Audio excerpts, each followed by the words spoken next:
and tango makes 3.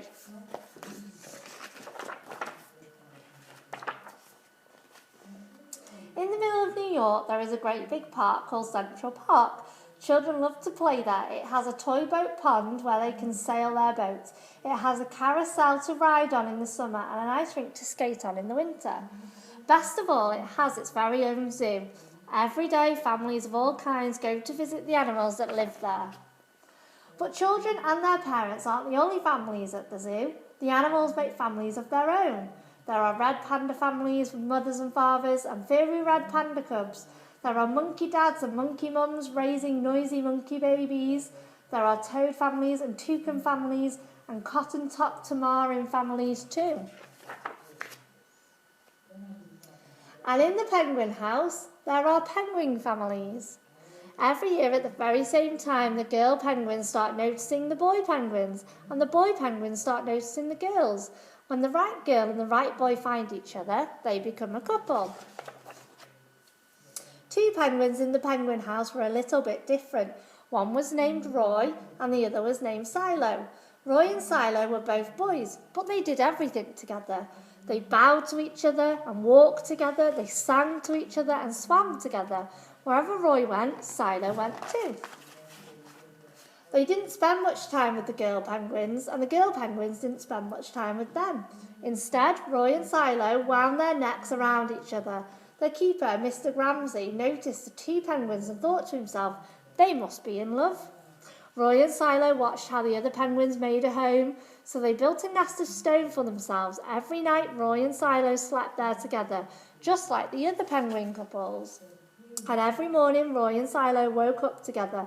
But one day, Roy and Silo saw that the other couples could do something they could not.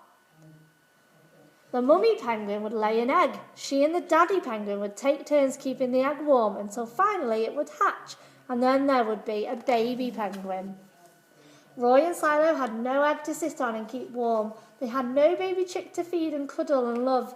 Their nest was nice, but it was a little empty.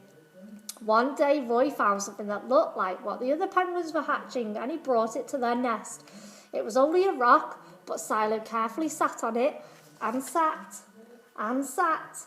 When Silo got sleepy, he slept, and when Silo had finished sleeping and sitting, he swam, and Roy sat.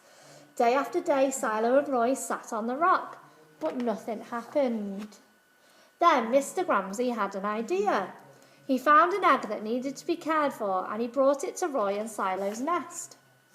Roy and Silo knew just what to do.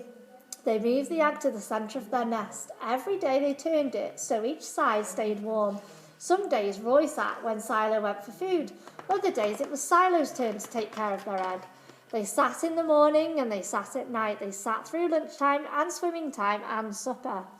They sat at the beginning of the month and they sat at the end of the month. And they sat all the days in between. Until one day they heard a sound coming from inside their head. Peep, peep, peep, it said. Roy and Silo called back, squawk, squawk.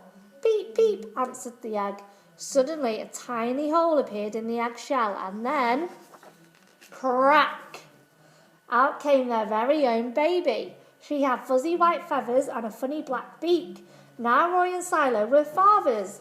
We'll call her Tango, Mr. Gramsay decided, because it takes 2 to make a tango. Roy and Silo taught Tango how to sing for them when she was hungry. They fed her food from their beaks. They snuggled her in their nest at night.